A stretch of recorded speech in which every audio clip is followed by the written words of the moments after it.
con la Plaza de Mayo llena de personas viéndolo en el año 2010. Fue un Te Deum, ahí está la homilía escrita y que pasa a la historia no solamente de Argentina, sino del mundo al tener un papa. Tenemos en este segmento, para honra de este programa, al doctor Guillermo Lustó, presidente del Instituto Interamericano por la Democracia, ex secretario de Culto en Argentina. Muchas gracias, Guillermo, por venir. Y tenemos al colega José Venegas, periodista argentino. Muchas gracias, José. Un placer. Por estar con nosotros. ¿Qué pasó con este cardenal que en los procesos más duros de la vida argentina asumió una posición firme de carácter por cerrar las heridas? En la Argentina no solamente fue el cardenal primado y arzobispo de Buenos Aires, sino fue presidente de la conferencia episcopal. Es decir, donde los obispos toman posición sobre los temas mundanos. Del CELAM. Y realmente, sí, una cosa que faltaba decir ahí, en esa homilía en la Plaza de Mayo, que el Te Deum es el momento de agradecimiento tradicional, donde el gobierno se reúne con la iglesia, que no estaba precisamente el gobierno. El gobierno no había querido ir ahí precisamente para no escuchar la homilía de Monseñor Bergoglio. Había ido a Luján, creo, a Tucumán. Porque ha sido un crítico muy fuerte, con mucha altura, y sus posiciones, tanto como presidente de la conferencia episcopal como obispo, fueron siempre muy fuertes en defensa de los pobres. Y hay un par de cosas que él ha creado importantes. Una vez creó un vicariato de los curas que trabajaban en las zonas pobres, en las villas miserias, un vicariato de curas villeros. Y el otro creó un vicariato para la educación, dos cosas muy bien armadas por él para trabajar. ¿Cuál fue su posición en la época de los gobiernos militares? Bueno, hay toda una, digamos que la categoría de estar cerca de los militares es flexible de acuerdo a los intereses del gobierno, ¿no? El que lo señala como involucrado en alguna causa de desaparecidos... El actual gobierno, decís. El actual gobierno, ¿no? El que lo señala es Horacio Berbisky, que es una persona que es operador directo del gobierno.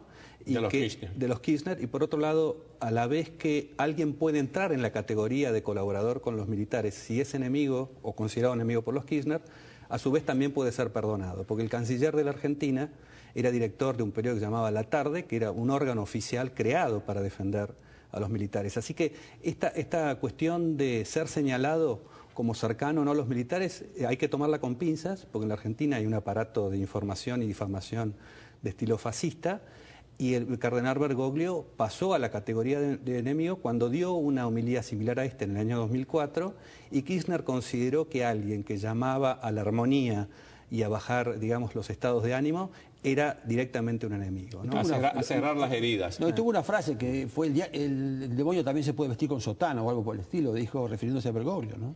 Bergoglio ha tenido una trayectoria meteórica.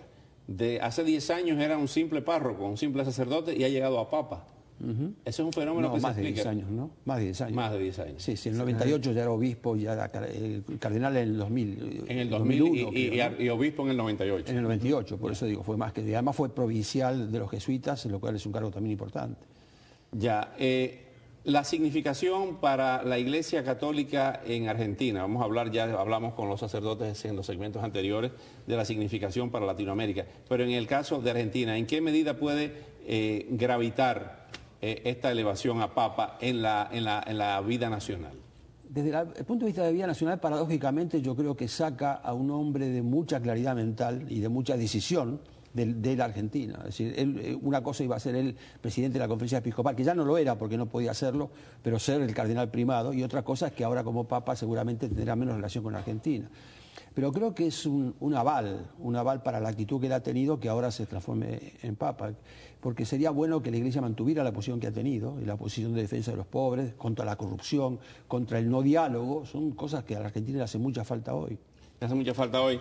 José, el hecho de que asuma una actitud de pastor de los pobres, siendo jesuita, de preocuparse como tema central, como decía Guillermo, tema central, el tema de la pobreza, el voto de pobreza, el ejemplo que da con su vida, ¿en qué medida ese mensaje cala en la sociedad argentina? Claro, podría ser un contraste con lo que significa la estructura de poder del gobierno, donde en general es gente enriquecida durante la última época del gobierno kirchnerista, o la propia posición de la Presidenta de la Nación, a la cual se la suele comparar también con el presidente de Uruguay. Son dos figuras como muy contrastantes en cuanto a esta imagen de austeridad, que son como contrastantes, ¿no? Pero yo creo que el impacto más grande que tiene el Papa va a ser sobre la oposición en la Argentina, porque hasta ahora ha estado en una situación, digamos así, de baja moral frente a un kirchnerismo muy avanzado y muy agresivo, que no tenía como una contrafigura moral. Y yo creo que este Papa Francisco va a actuar de esa manera, aun cuando no tenga presencia. El solo hecho de que él lo sea hayan elevado al papado, significa una fuerza moral muy competidora, muy con un kirchnerismo que hasta ahora no tenía un contraste moral. Pero desde el punto de vista de la sociedad, por ejemplo, todos mis amigos judíos lo adoran a Bergoglio, todos. Además es un hombre popular, un hombre que es famoso, le gusta el tango, le gusta el fútbol.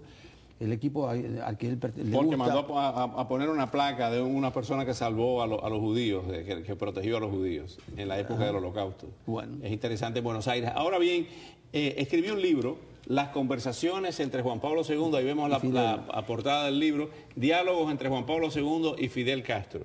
Esto es algo importante. ¿Por qué escribe ese libro? No lo sé. Ese libro, primero porque estaba ahí, en esas reuniones, evidentemente, como miembro del CELAM.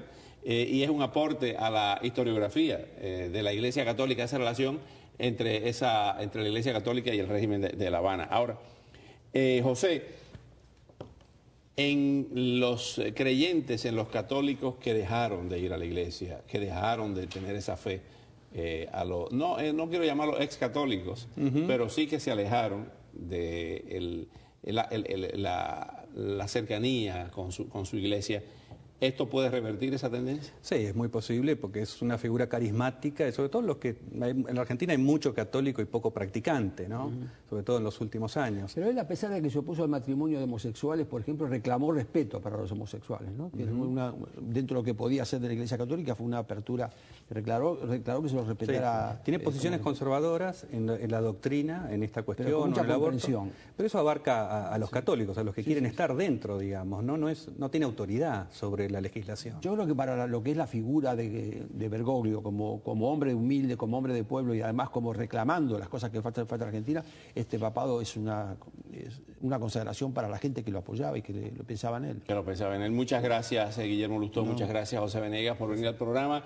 Y al regresar vamos a conversar con un verdadero experto en la Santa Sede, un vaticanólogo, el historiador vaticanista José Grave de Peralta. Los dejo ahora con más reacciones a la elección del Papa Francisco en Argentina. Estas son reacciones en Argentina.